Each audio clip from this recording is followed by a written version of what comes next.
माएँ दवाइयों से कब ठीक होती हैं। एक फिक्र अंगेज तहरीर। हाई स्ट्रीट साहिवाल पर मोटरसाइकिल को पंचर लगवाते हुए मैं फैसला कर चुका था कि इस हफ्ते भी अपने घर वापस कबीरवाला ना ही जाऊं तो बेहतर है। देर तो वैसे भी हो चुकी थी और जहां पिछले 3 हफ्ते गुजर गए हैं, ये भी गुजार ही लूं तो गर्मियों की छुट्टियों में एक ही बार चला जाऊंगा।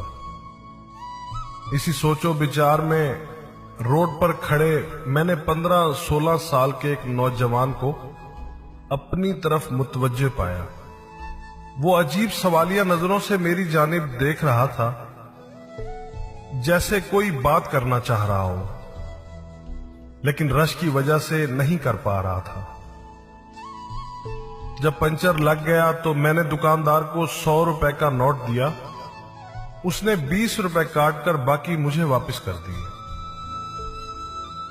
मैं मोटरसाइकिल पर सवार होकर जो ही वापस शहर की तरफ मुड़ने लगा तो वो लड़का जल्दी से मेरे पास आकर कहने लगा, भाईजान मैं घर से मजदूरी करने आया था, आज दिहाड़ी नहीं लगी, आप मुझे वापसी का किराया 20 रुपए दे दें। मैंने एक उचटती सी निगाह उस पर डाली। सादा सा लिबास, माथे पर तेल से चिपके हुए बाल, पांव में सीमेंट भरा जूता, मुझे वो सच्चा लगा। मैंने 20 रुपए निकालकर उसके हाथ पर रख दिए। वो शुक्रिया अदा करके चलने लगा तो न जाने मेरे दिल में क्या ख्याल आया।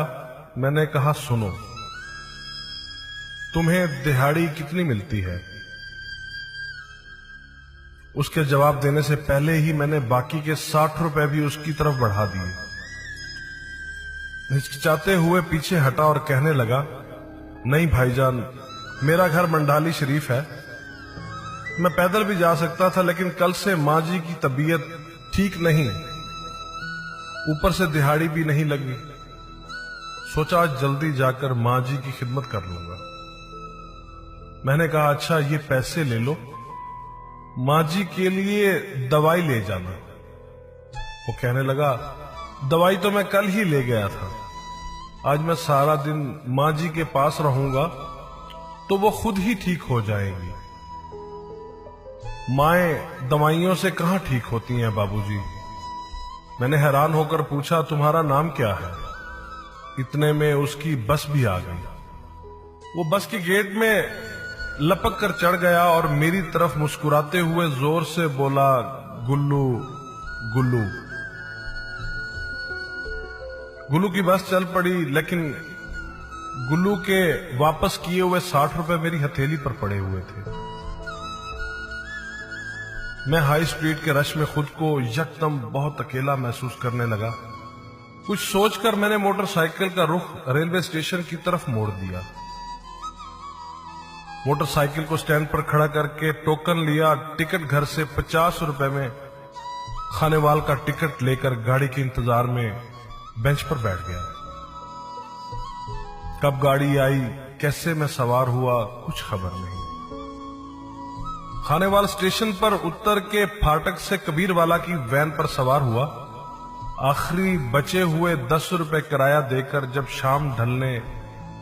शाम ढले अपने घर के दरवाजे से अंदर दाखिल हुआ तो सामने सहन में चारपाई पर अम्मी जान सर पर कपड़ा बांधे नींद दराज थी। मेरा बड़ा भाई दवाई के चम्मच भरकर उन्हें पिला रहा था। मुझे देखते ही अम्मी जान उठकर खड़ी हुई, ऊंची आवाज में कहने लगी, ओ मेरा पुत्र खैर से घर आ गया है, अब मैं बिल्कुल ठीक हूं। मैं आंखों में आंसू भरते हुए दौड़कर उनके सीने से जा लगा। बस के गेट में खड़े गुल्लू का मुस्कुराता हुआ चेहरा यकदम मेरी निगाहों के सामने आ गया और मैं समझ गया कि उसने मुझे 60 रुपए वापस क्यों किए थे। चिराग लेके कोई रास्ते में बैठा था। मुझे सफर में जहां रात होने वाली थी